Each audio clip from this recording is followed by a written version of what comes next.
Welcome back to Jersey Matters. On this show alone, we have covered several shortages caused by the COVID-19 pandemic in the state. A school bus driver shortage, a teacher shortage, a housing shortage, and now a liquor shortage? Here's Paul Santelle, owner of New Jersey Discount Liquor and president of the New Jersey Liquor Association. Hi, Paul. Thanks so much for doing this. We really appreciate it. So how we keep hearing about a shortage of liquor. Is it true, and how bad is it? Yeah, it's a genuine shortage. It started right around the beginning of COVID, and it's only gotten worse right now. Unfortunately, we all were hoping in the alcohol industry in the state of New Jersey, at least, and probably across the country, that things would smooth out in the supply chain, the distribution network that's been set up for probably 80 years in the country, and we've been dealing with a lot of outages, between last year and this year that seem to be coming to a head right now, that as bars and restaurants have opened up, pre-summer, there was, I think, an additional stress that was put on the system, the distribution system, going from about 2,000 licenses in New Jersey to over 8,000 licenses, all of a sudden putting orders in for alcohol. And here we are three months since June, when restaurants are fully opened up, and we're having some major problems. In the whole summer, everyone experienced, in every tier of our industry, suppliers, wholesalers, and retailing, problems, and consumers for that matter, problems with getting what they're used to getting, in stores and restaurants and bars. You said major problems. How has this affected you? Well, yeah, we're out of, I was just downstairs a few minutes ago on my selling floor of my store with a few customers, and they don't understand. One of them told me we're the fifth store they've been to. It's still morning time right now. We're the fifth store they've been to this morning looking for something very specific in beer. And I'm like, it's not available. I haven't had that in weeks, I said, and it's been hit or miss when it comes in. My supplier doesn't even know when it's going to come till about 16 hours before the truck shows up, and then it's just a matter of how much they really get, and then if we're fortunate, we cross our fingers, it shows up in our store, and it's usually gone in a few days, that particular product, and so it's pretty serious. That when I can tell you that when it comes to the beer, I'll go through each segment. In the beer segment right now, I would say almost 1/3 of the products that we typically would have on hand are not available right now. So I'm speaking to you, which is unheard of. Mass brands, as well as more craft-oriented kind of brands. But it's a major problem when you're looking at things like Budweiser and Bud Light, Coors and Miller and Corona and Modelo and Stella, that you don't have, in some instances, weeks will go by, not a single package in your store for some of those items. And that's unheard of in all my 4 decades of doing retailing the way I've done it here at this one store in Perth Amboy. Never seen anything like this. When it comes to beer. So far, all you've talked about is beer. It affects other products as well. It affects wine and liquors as well, doesn't it? Yeah, absolutely. There's been a problem with major categories, not only in beer but also with spirits. When you get to tequila, there's everything from Don Julio, Casamigos, Patron, you name it. The major heavy hitting tequilas that are not a bit, Clase Azul, another one, that are in every size of the package that's made, almost every type, a variety of those tequilas. There's Reposado, there's Aneos, there's Blancos, not available. And again, tequilas are doing very well. I get it. There's supply and demand issues that you always face when things spike, but there's just a problem in the whole distribution chain right now. Tequilas, you get into other spirits, you get into categories like scotches, Johnny Walker High Marquise, Johnny Walker Blue, Gold, Green. It's just hit or miss. It's really almost impossible to get those packages. In Pennsylvania, I didn't mean to cut you off, but we're going to run out of time, and I'm getting it. That right. It's all across the board. In Pennsylvania, they set limits on how much a customer can buy. Would that help? Well, you know what? I don't. We've already done it ourselves. I've been doing this long enough to try to be fair to my consumers, that when things come in and we recognize that customers are still pantry buying, last year when COVID first came out, the onset of COVID, Pennsylvania made a decision on the other side of the Delaware to shut everything down. And that put a lot of pressure on the stores and retail operations on the western side of New Jersey, from Trenton down to Philadelphia on those borders with Pennsylvania. And that drained a lot of products from that should have been here for New Jersey consumers that were going across the border to Pennsylvania consumers. Conversely, I get it. Pennsylvania is a much larger, state geographically than New Jersey, which is a much more densely populated state.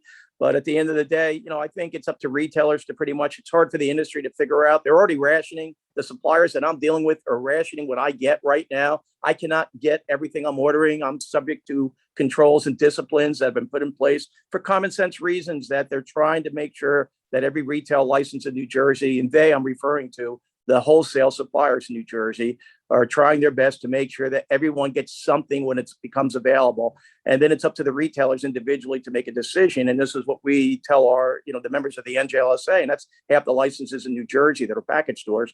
We pretty much stress the importance of making sure that you're being fair with how you sell your products in a responsible way and to your consumers. So there's a lot of pressure on rationing right now. We're doing our part, and there's a lot. The list is 100 plus and growing every day. And my concern should be the same as everyone else's concern. When we hit the holiday season this year, Thanksgiving, Christmas, and New Year's, hopefully we'll have a little better control over the flow of inventories into our stores, or we're going to have some serious issues of people being in a panic about wanting to stock up again, because you're thinking at Thanksgiving you're not going to have something for Christmas, so you buy at Thanksgiving what you need for Christmas or New Year's. And the system, I can assure people right now, is not set up to support those kind of sales where people are buying out ahead of themselves for the month of December and November. I get it for toys and certain things that are hard to get, but when it comes to alcohol, only so much can fit through the system at a time. There's constraints on the system from the suppliers to the through the whole network distribution, that is, to get it from the suppliers to the wholesalers to the retailers and then to the consumers.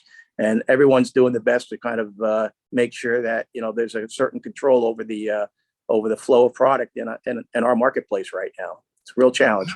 Do you know, is it just one thing? What are the factors or the factor that is causing this? It's everything. I was on a call earlier this morning with some people from, dealing with importing a lot of wines from Tuscany, from Italy right now. They have basically everything that's sitting there in the ports of Italy waiting for containers that come from the shipping companies. And the containers, is a shortage. It's caused the price increases. And they were trying to let me know right now that some things will be going up in October and November, that they have no control over the cost of containers and shipping right now, because there's a major problem with just the containers that product has to be put on to get on the ship and be sent across, the Atlantic or the Pacific for that matter, and get to our market. And then it gets, those containers then get on trucks, and then they go to other states, and we have major ports in New Jersey, the Port of Newark, Port of Elizabeth, where a lot of stuff from Europe comes in here, from all over Europe, whether you're talking about champagnes from France or high-end scotches and single malts from Scotland and Irish whiskeys from Ireland, or Italian super Tuscany wines from and Pinot Grigios from Italy. All that product is flowing through. Most of it's flowing through New Jersey, through our ports, and then it goes throughout the rest of North America. And it's the system is very strained. But listen, there's a problem with shipping. There's a problem with labor, with not enough drivers to drive those containers across the country. Once the product makes it into our marketplace, it's got to get on a truck. Someone has to drive it. There's a major shortage of CDL licensed drivers right now in every industry right now. They're all feeling it. There's a labor shortage right now affecting the suppliers, the wineries, the distilleries, the breweries. They're not at full capacity right now, so they're dealing with those aspects. There's a problem with raw materials. There's a problem with glass, with aluminum. There's a problem with cardboard for the containers that packaging is put in there. There's a problem with pallets, which are made of wood. Look, you raise a great point. This has affected every industry. Nobody should be surprised that it's affected the wine and spirits industry as well. I don't think anybody should be surprised. And yet when people hear it, it's like, oh, them too? And especially during a pandemic, people like to go out to I know that in the beginning of the pandemic, sales were up, right?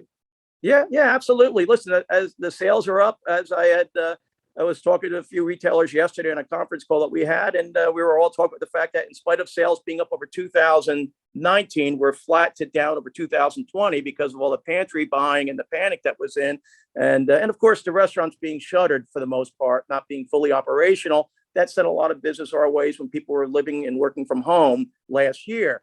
But the reality really was, even though our sales were up as much as 20, 30, 40, 50% on the Pennsylvania border early in the the pandemic last year, the reality was our profits were way down because people were buying in bulk. It was like going to a warehouse club. People were buying cases where they normally would buy bottles or 6-packs or 12-packs. They're buying cases of beer and cases of wine, even cases of spirits. And that's the problem with why there's so many shortages, that when customers come in for certain products, whether tequilas or scotches, you name it, or certain beers, they're buying everything they can get their hands on with the idea that it might not be here, a week from now or 2 weeks from now. So there's a lot of people that are still what I would call doing panic buying and buying in bulk.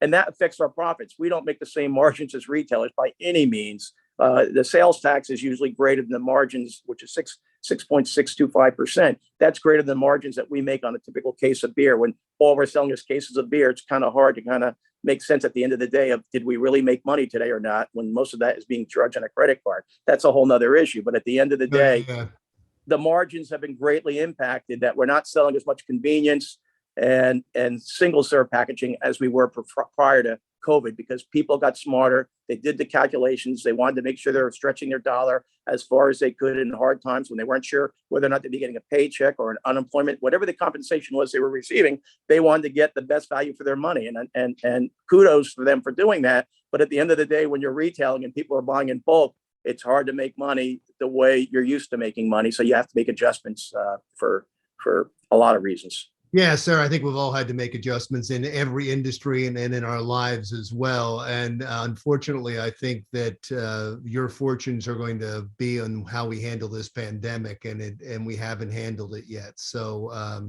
I hope you and every industry and all of us can make our way through this. But because we need our spirits, we need our liquors, especially in these times. Thank you, sir. I really appreciate it. All right.